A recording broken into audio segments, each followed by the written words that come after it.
Olá, pessoal, RCW Entrevista com você. E você sabe que o nosso programa tem viés empreendedor. A gente olha aí os empreendedores da cidade, os desafios de empreender e quanta burocracia que existe, não é mesmo? Nossa, montar um negócio é muito detalhe, é muita especificação, é muita coisa que você tem que fazer. Bom, e aí? Como resolver esse dilema que tanto atrapalha o desenrolar dos nossos projetos, dos nossos negócios? Para falar sobre esse assunto, o nosso convidado, o deputado estadual, Guilherme da Cunha. Tudo bem, Guilherme? Tudo ótimo, Ana. Muito obrigado pelo convite, participar aqui da entrevista contigo. Boa tarde a todos, toda a audiência da RCW Entrevista. É um prazer poder participar do programa, ainda mais com um assunto tão importante. Nossa, nós estamos muito felizes de você estar aqui e poder falar um pouquinho com os nossos empreendedores. Já foram muitos que passaram por aqui e sempre fala, é muito tributo, é muito imposto, é muita taxa, é muito papel. Vamos ao papo que interessa, né, Guilherme? No que tange aos negócios, nós temos um cenário de relações com regras obsoletas, podemos dizer assim, né? Dificulta muito, Guilherme, as coisas acontecerem. Como que você define o cenário hoje e o que a gente precisaria, assim, dentro de toda essa questão de regulamentação, o que a gente precisaria para tentar facilitar a vida dos mineiros empreendedores? Ana, o cenário regulatório hoje, as regras, né, a burocracia, elas refletem uma cultura da desconfiança. Quando a gente fala que é obsoleto, eu acho que é até pior. É uma cultura da desconfiança. Parece que o governo desconfia de quem quer trabalhar e trata como se fosse bandido até que se prove o contrário. E daí vem toda essa exigência de papelada, de carimbo, de certidão, para que a pessoa possa oferecer um serviço para a população que, na maior parte das vezes, vai contratar quem quer. Então, é uma cultura de desconfiança que joga nas costas do empreendedor brasileiro o que é uma das piores burocracias do mundo. E olha que detalhe interessante, né? No imaginário das pessoas, muitas vezes quando falam empreendedor, o pessoal pensa no engravatado, né? Pensa muitas vezes ali no jovem da startup também, agora está um pouco na moda, né? Mas a grande maioria dos empreendedores brasileiros, isso é muito verdade aqui em Minas também, são pessoas que estão driblando o desemprego. São pessoas, mais de 50%, que não têm nem o ensino fundamental completo. Mais de 50% não conseguem, no final do mês, levar mais do que R$2.000 para casa para pagar todas as contas. E é nos ombros dessa pessoa que não teve treinamento específico, que não vai ter dinheiro sobrando para contratar contador e advogado, que a gente joga toda essa exigência burocrática, essa montanha de papel e carimbo, e manda ele se virar. É claro que não vai dar certo. Aí o resultado que a gente tem é uma informalidade gigantesca, um monte de gente tendo que trabalhar para colocar comida na mesa, mas morrendo de medo do fiscal, sem poder crescer, sem poder gerar emprego, sem poder gerar renda. Tudo por conta da cultura da desconfiança, a gente precisa mudar. O caminho que eu vejo para mudar é inverter a lógica. Eu confio no empreendedor, eu confio em quem quer trabalhar, até que eu tenha provas do contrário. Então, é uma fiscalização que deixa de ser a fiscalização do papel, prévia, né? Ou seja, eu preciso ver todos os carimbinhos antes de permitir que a pessoa trabalhe, e passe a ser uma fiscalização de ver na prática o que está acontecendo, mas dando sinal verde para a pessoa poder começar, presumindo que ela está agindo de boa fé, como, na verdade, o próprio Código Civil determina a presunção de boa fé nas relações. Eu ia comentar exatamente isso, né? A boa-fé se presume. Mas você falou um ponto realmente muito interessante, muito inteligente. A cultura da desconfiança, né? É uma pena isso. Guilherme, você acha que, de repente, a digitalização dos documentos é uma estratégia para facilitar os trâmites? Ah, com toda certeza. Com toda certeza é um bom caminho, né? A digitalização ela torna mais ágil que a pessoa consiga vencer a burocracia. Elimina aquela questão dos horários de atendimento, elimina a questão da fila, elimina a questão da necessidade de deslocamento. Eu acho que a gente pode ir até um pouco além. Ela facilita que a pessoa obtenha a informação que ela precisa para poder montar o negócio, mas eu diria que a gente precisa não apenas da digitalização que facilita que se vença a burocracia. A gente tem que cortar a burocracia mesmo. A gente tem que eliminar exigências de papelada ao invés de simplesmente simplificar a maneira como essa exigência vai ser cumprida. É a presunção da boa-fé, parar de tratar o empreendedor como bandido e fazer regras, fazer leis que sejam condizentes com isso. Condizentes com a ideia de que quem quer trabalhar, na verdade, é alguém que merece aplauso, quem quer investir merece aplauso, e tem que ter as regras facilitadas para que possa fazer isso, focando no próprio negócio, ao invés de focar na burocracia e não ter medo do fiscal. Excelente. Guilherme, nós tivemos aí, estamos, né, ainda com essa questão do Covid-19. Covid-19 é um divisor de águas na história do mundo, né, gente? Como que as coisas mudaram. E home office, a internet bombando, e em cima disso as startups, que você até já mencionou. Como é que está, Guilherme, essa parte de regulamentação dessas novidades advindas pós-Covid ou Covid-19? Ana, excelente ponto. A pandemia, ela forçou que as pessoas mantivessem um isolamento e muitas vezes trabalhassem a partir de casa. E a grande verdade é que, inconvenientes gigantes nisso, mas muita gente viu que o trabalho continua produtivo, que deu certo, que a quantidade de tempo disponível na vida aumenta nessa hora, os custos diminuem, especialmente com aluguel de espaço, né, deslocamento, alimentação. Então, é uma realidade que me parece veio para ficar. Quais são as dificuldades que a gente tem nesse sentido? Especialmente regulatórias, burocracia, né? É uma CLT que determina que o empregador tem que fornecer ao empregado todos os meios necessários para o exercício do trabalho. Então, se ele está em home office, o empregado pode exigir que compre uma cadeira para a casa dele, que pague a conta de luz da casa dele. Como que funciona isso? E essa obscuridade legislativa faz com que muita gente tenha medo de adotar essa inovação com a eficiência que ela foi capaz de produzir.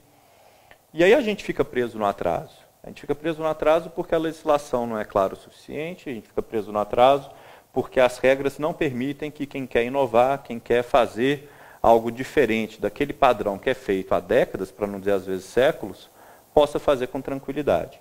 Então, o que eu vejo necessário? Muito importante, que a gente faça uma regulamentação que dê clareza na liberdade, que a meu sentir já existe, para que seja praticado o teletrabalho, mas mais do que a meu sentir existe, é importante que haja a certeza para o empreendedor de que ele vai estar correto, que ele não vai ter risco trabalhista envolvido nisso, que ele vai poder tranquilamente focar no próprio negócio e não ficar acompanhando o entendimento do Ministério Público do Trabalho, da Justiça do Trabalho, do TST e por aí vai. Isso seria muito importante ser feito, essa regulamentação do teletrabalho, para que dê segurança a quem quer inovar. Além disso, a gente vê várias outras ferramentas, né, que aparentemente também vieram para ficar. O Zoom, por exemplo, é um serviço que eu já passei a assinar. Experimentei a ferramenta e já passei a assinar. A adoção dessas ferramentas também, eu creio que ela vai gerar alguns desgastes nas relações de teletrabalho, do empregado falar que está à disposição 24 horas ou coisa assim.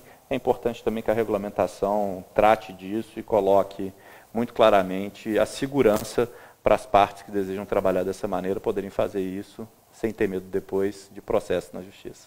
Nossa, gente, está vendo quanta coisa inteligente que gira em torno disso? Como é que a gente tem que ficar atento a tudo? Então, por isso que a gente tem que ter representantes que tenham a cabeça moderna, com essa visão de que as coisas estão acontecendo e a gente tem que trabalhar de acordo com as nossas necessidades, mas para facilitar também a vida das pessoas. Muito bacana essa abordagem do seu ambiente de home office e até que ponto seu patrão vai ter que comprar sua cadeira, né? Pagar a conta de luz. É verdade. Vamos citar Milton Friedman. Excelente. Nossa, adoro. Geralmente a solução do governo para um problema é tão ruim quanto o próprio problema. Essa dele é fantástica, né? Você agora, Guilherme, está dentro da Assembleia, convive com outros parlamentares, outras bandeiras, armadilhas populistas. Como dosar uma análise técnica responsável com políticas públicas sociais? Muito bom. Eu estou hoje na Assembleia Legislativa como deputado estadual pelo Partido Novo em Minas Gerais, sou coordenador da Frente Parlamentar pela Desburocratização. E o que eu vejo várias vezes são projetos bem intencionados. A verdade é essa. Não dá para a gente dizer que são tanto armadilhas populistas, mas projetos bem intencionados que podem produzir efeitos muito contrários ao que se pretendia. Acontece muito. E aí, citando outro autor liberal, né, citando Bastiat, é uma preocupação de legislar pensando no que se vê, mas também naquilo que não se vê, que são as consequências, muitas vezes, não planejadas de um projeto. O que é importante fazer nesse caso? É importante, antes de mais nada, presumir a boa-fé do colega que está apresentando o projeto e ter a abertura de conversar com ele, explicar essas consequências que não se veem naquela proposição e analisar se o que houve ali foi um equívoco de boa-fé ou se de fato é uma convicção dele, ele acha que aquilo é o melhor ou se era uma armadilha. A depender do fato, se foi um equívoco a gente corrige, se é a convicção a gente combate, se é uma armadilha, aí a gente tem que se entrincheirar e tentar barrar de qualquer maneira que a proposição avance. Eu costumo falar muito que eu fiz campanha e fui eleito no sonho de fazer um monte de golaço pela liberdade, né? Assim, eu vou fazer o projeto tal, vou fazer o revogaço, vou fazer e acontecer. E me vi muito rapidamente tendo que atuar como zagueiro, evitando que a gente leve uma goleada, porque liberais ainda são minoria dentro do parlamento. E é nessa de zagueiro que muitas vezes a gente tem que trabalhar para que projetos bem intencionados, mas de efeitos danosos, não prosperem, que a gente consiga pelo menos barrar, quando não for possível, numa boa conversa, fazer as correções necessárias para que a liberdade seja respeitada. Então, vamos lá. Liberdade está na nossa bandeira de Minas Gerais, está lá escrito liberdade, né? Como um parlamentar novo, de uma nova geração de políticos que querem trabalhar com ética na política, nossa, eu chego a arrepiar, porque essa moçada que está vindo aí com essas ideias liberais está fazendo a diferença. Responsabilidade, respeito ao dinheiro do pagador de impostos, né, muito importante. Defina, Guilherme, para os nossos telespectadores, o que é liberdade? Liberdade, acima de mais nada, é permitir que cada um faça as próprias escolhas naquilo que lhe faz mais feliz, naquilo que ele julga que é adequado para si, tratando a pessoa como adulto e respeitando as opiniões dela, ainda que você discorde, ainda que você considere que outro caminho fosse melhor. Trate como adulto e respeite o outro. Liberdade é dos bens mais fundamentais para que alguém possa ser feliz. A pandemia ensinou isso para muita gente que talvez não tivesse percebido antes. Essa limitação da liberdade, de não poder sair de casa, foi traumática e muitas vezes dolorosa, psicologicamente, para muitas pessoas. Mas a liberdade não é só de ir e vir, né? A gente tem a liberdade de se expressar, a liberdade de poder fazer as próprias escolhas, de trabalhar, liberdade das coisas mais essenciais para que o ser humano possa ser inteiro na sua plenitude. E eu tenho na parede do meu gabinete, né, a frase que diz que a liberdade não pode ser apenas uma palavra na nossa bandeira. Liberdade é certamente o norte da minha atuação como parlamentar, é o que eu busco o tempo inteiro defender na Assembleia e promover também no debate público sempre que possível. E me choca quando as pessoas falam assim, não, mas você está querendo que tenha liberdade para isso, para quê? Eu falo, meu amigo, a liberdade é o para quê. A restrição dela é que tem que ser muito bem justificada e, ouso dizer, raramente, né, o custo da restrição de liberdade compensa o mal que se causa com isso.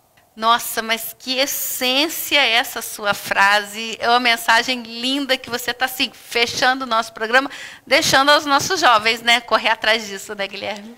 Exatamente, não apenas para os jovens, mas para todo cidadão de Juiz de Fora, para todo cidadão mineiro. Que a gente honre o que está na nossa bandeira, que a gente lute pela liberdade.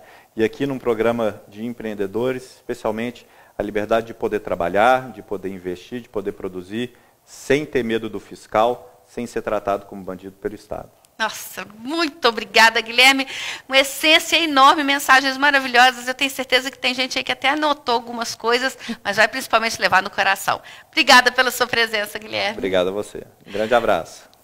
Obrigada a você que participou do nosso programa RCW Entrevista. Você, empreendedor, está vendo só? Vamos torcer para que o Estado amenize aí a nossa vida, facilite o nosso trâmite, mas principalmente a gente tem que buscar apoiar estas ideias para sermos felizes. Até um próximo programa. Tchau!